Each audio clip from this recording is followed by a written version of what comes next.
जो भी तीर्थ स्थान धाम है वो पैसा बचाइए आप। यज्ञ हवन जो भी पैसा खर्चा करते हो बच्चों को पढ़ाइए। और ज्योतिबा फुले ने तो कहा कि जिस शूद्र के पास धन हो जाता है, धन का मानक उन्होंने कहा कि जो शूद्र अगर यज्ञ कीर्तन का हलवाने लगे पूजा पाठ, तो जानो कि उसके पास आवश्यकता से अधिक धन हो गया है। यादव समाज के लोग बहुत बड़ी पगड़ी बांधते हैं, हम चौधुर हैं, और एक शोषित अन्याय की मदद नहीं कर सकते हैं। बिरादरी की बात होगी तो इकट्ठा हो जाएंगे लाठी लेकर के। बगल में हमारा चमार भाई पीटा जा रहा है, बगल में हमारा मौर्य भाई का शोषण कर रहा है ब्राह्मण ठाकुर, बगल में राजभर चौहान पीटा जा रहा है। अरे कैसे आप अन्याय को सहते हैं। तो 25 सितंबर का दिन था, सितंबर का ही महीना था संयोग से, जब माता जी मरी। तो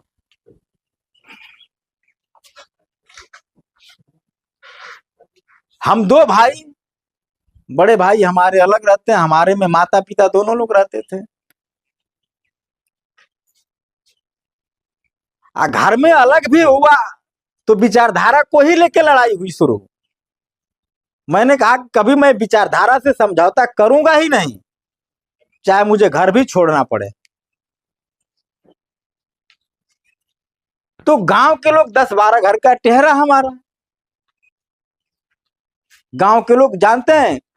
और ने कोई काम आपके घर जब शुरू होगा, कोई आप दुख में होंगे, बीमारी में होंगे, या जहां पैसे की जरूरत है, तो गांव वाला कोई नहीं पहले पूछेगा आपको कि अगर काजली जाएंगे कहेंगे तो हमसे पहले जबान न खोल दे कि हमें से पैसा के न कहते, वो काम में पहले नहीं कोई जाएगा। लेकिन जब कोई घर मर जाता है तो पहले वो आपसे पूछे या न पूछे, पहले पंडित को पहले खबर देगा जाके कि पंडित जी फलाना मर गया, आपके आवे के बाद ये खबर पहले देगा। तो मैंने कहा था किसी को खबर देना नहीं है, तभी हमारे कुछ लोगों ने दे दिया। दयात पटीदार पंडित आ गया, हमने कहा कि मैं बहुत भिक्षुओं से कार्यक्रम करवाऊंगा, और मैंने 2-3 भिक्षुओं भंते जी लोगों को बुला दिया था, वो आ गए थे। तो गांव वाले कहे कि अगर भंते जी लोग करेंगे तो हम लोग इसके साथ जइबे नहीं करेंगे।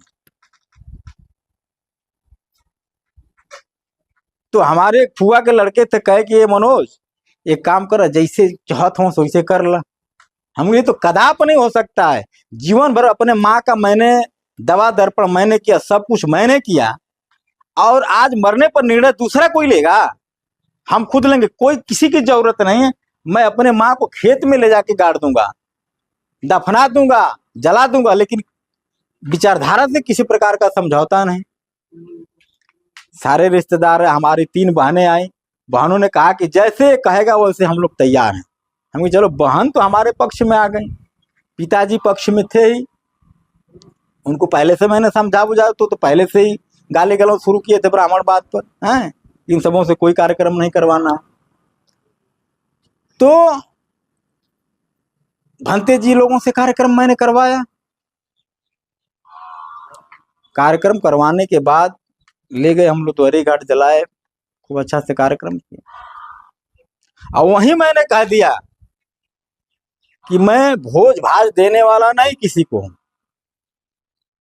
सीधे 2 अक्टूबर को, 1 हफ्ते का ही दिन मैंने रखा, कहा कि 2 अक्टूबर को सीधे हमारे यहाँ श्रद्धांजलि का कार्यक्रम होगा। सिर्फ सोशल मीडिया से मैसेज, व्हाट्सएप से कुछ लोगों को जो नजदीक थे, कार्ड वगैरह मैंने दे दिया था। और विशेष करके मैंने यादवों को ज्यादा करके बुलाया था कि कम से कम आओ देखो, अवसर मिला है तो ब्राह्मण बात से कितनी बड़ी चुनौती है लड़ने का। भोजन की कोई व्यवस्था मैंने नहीं किया था, सिर्फ श्रद्धांजलि, एक मीठा जलपान के लिए मैंने बनवा दिया था खाली। कार्यक्रम हुआ, उसमें समाजवादी पार्टी के थे आरपी यादव, जो माध्यमिक शिक्षा चयन बोर्ड के उस समय अध्यक्ष हुआ करते थे मुलायम सिंह के जमाने में, उनको मैंने मुख्य अतिथि बनाया था। और ज्यादा विशेष करके यादवों को मैंने बुलाया था। कार्यक्रम जब बड़ा रूप मैंने दिया, कार्यक्रम होने लगा, तब हमारे गांव के लोग कहने लगे लग रहा है कहीं किसी संगठन में काम करता है, कहीं ये समाज सेवा में काम करता है। अब तक तो हम लोग इसको जान नहीं पा रहे थे। तो समाज क्या कहेगा उसके पीछे मत जाइए। अगर आप जानते हैं कि मैं सही हूं, सही कार्य कर रहा हूं, समाज हित में कर रहा हूं, तो आज नहीं कल आपको लोग जानेंगे, मानेंगे, आपके रास्ते पर चलेंगे, वो आपका इतिहास बनेगा। तो हमेशा ये मत जाइए कि हम ब्राह्मण को नहीं बुलाएंगे तो हमारा बिरादरी के लोग नहीं खाएंगे। अरे काहे लिए चिंता कर रहे हैं? फलाना छोड़ दें, ये सब चीजों को छोड़ दीजिए, खत्म करिए, ये दिमाग में लाइए मत। और अब तो पूरा देश और प्रदेश जल रहा है। आप 3 काम छोड़ दीजिए। पुरोहितवाद, पंडा पुजारी को एकदम निश्चित होकर के उसको मत बुलाइए। जातिवाद मत करिए कहीं भी।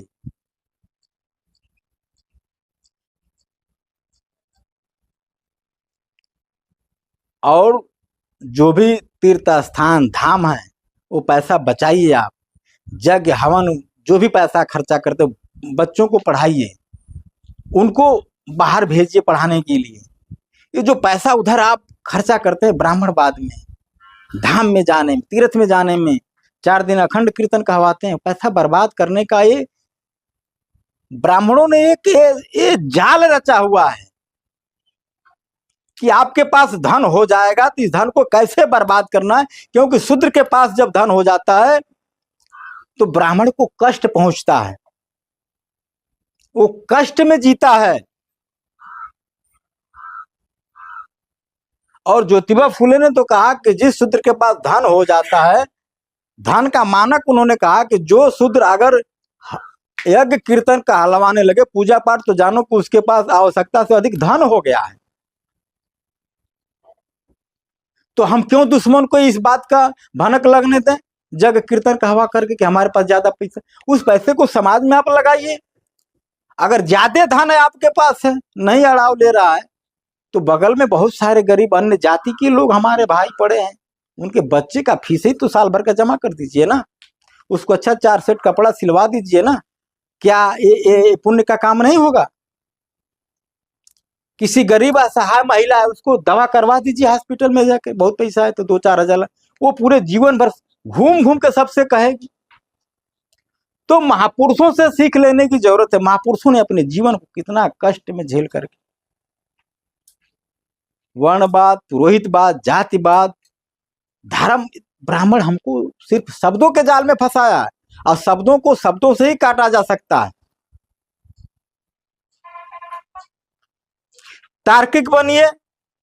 अगर वो कहता है कि सूर्य को हनुमान ने घोट लिया, तो आप साइंस के स्टूडेंट हैं, पढ़े लिखे, तो आप उससे तर्क करो कि अरे भाई वो तो जलता हुआ आग का गोला है, और एक बंदर कैसे उसको घोट गलेगा, वहां जाएगा कैसे, पहुंचेगा कैसे?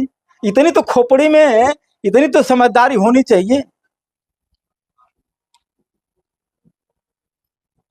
वो हाथी की गर्दन को लगा देता है इंसान के गर्दन पर, तो इतनी तो समझदारी होनी चाहिए।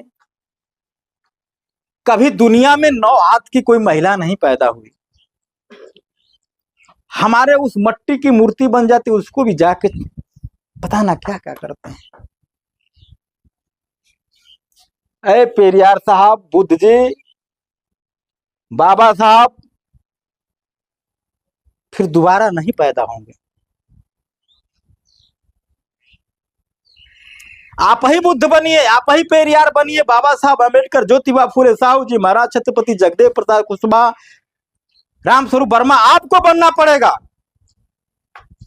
आपको दिलो दिमाग में इस बात को बिठाना पड़ेगा कि आज हमारा समाज जल रहा है, लोग जल रहे हैं, समाज परेशान है, इसका इलाज हमें कैसे करना है। एक डॉक्टर हॉस्पिटल में बैठ के रोगियों का इलाज करता है, और हमें जो सामाजिक रूप से क्रांति चलाना है, सामाजिक न्याय की बात करना है, जो हमारे दिमाग में ब्राह्मणवाद का लकवा मारा, उसको हमको इलाज करना है। उसका कौन इलाज करेगा?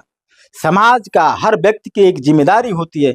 अगर इस धरती पर आप पैदा है, भारत देश के अंदर पैदा है, और आपके अंदर छुआछूत, भेदभाव, नफरत आपकी आंखों के सामने चल रहा है, और आप चुप बैठे हैं, कैसे आपको सहन हो रहा है? छाती फट जानी चाहिए। यादव समाज के लोग बहुत बड़ी पगड़ी बांधते हैं, हम चौधुर हैं, और एक शोषित अन्याय की मदद नहीं कर सकते हैं।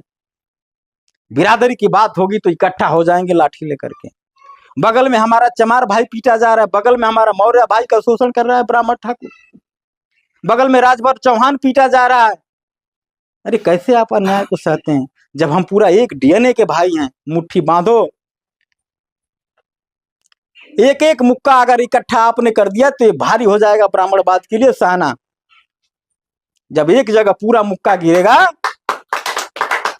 एक जगह पूरा मुक्का गिरेगा तो को पीठ से लेके सीना फट जाएगा, उसी दिन बगावत आपसे करना छोड़ देगा। इसलिए साथियों समय बहुत लंबा है, चर्चा हम लोग करेंगे तो कई दिन, क्योंकि हम लोग बाम सेप के प्रोडक्ट हैं और अमल में काम करते हैं। अपने जीवन में जो भी करते हैं अमल करते हैं, उसको लागू करते हैं अपने जीवन में, तब हम दूसरों को बात बताते हैं। दूसरी बात, बहुत सारी बातें हैं, महापुरुषों ने बहुत कुछ दिया है। महापुरुषों की विचारधारा एक समुद्र से भी बड़ा है। जितना आप रिसर्च करेंगे, जितना इसको खोजेंगे, जितना अपना ज्ञान बढ़ाना चाहेंगे, उतना बड़ा हो जाएगा। इसलिए अपनी अंतिम बात कहूंगा कि भूखे पेट तो बहुत हैं, भूखे पेट तो बहुत हैं, मगर रोटी से दूरी है। गला कटवा कर भी ना रोना, ये कैसी मजबूरी है। और हम लोगों के बीच अगर पेरियार साहब होते तो हम सबसे यही कहते कि आंदोलन कल भी जरूरी था और आंदोलन आज भी जरूरी है। जय पेरियार, जय मंडल, नमो बुद्धाय, जय भीम, जय भारत।